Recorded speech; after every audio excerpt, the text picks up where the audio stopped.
सर्वसाधारणपणे नवी मुंबई महापालिका शाळा क्रमांक 94 मध्ये आम्ही मतदान करायचो. या वेळेला सेंट मेरी शाळेमध्ये आमचा मतदान केंद्र सांगितलं. तिथं पहिल्यांदा गेलो, तिथे रूम नंबर 9 नाहीये. इथं आल्यानंतर तिथे रूम नंबर 9 आहे, म्हणजे केंद्र क्रमांक, परंतु त्या यादीमध्ये आमचं नाव नाही. आता सेंट मेरी मध्ये आम्ही चाललोय. मी शोधतोय मतदान करायचं की नाही.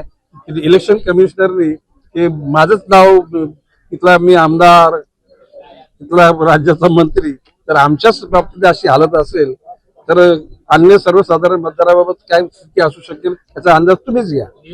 परिवारात नियोजन व्यवस्थित नाही. नियोजन निश्चितपणे व्यवस्थित नाहीये.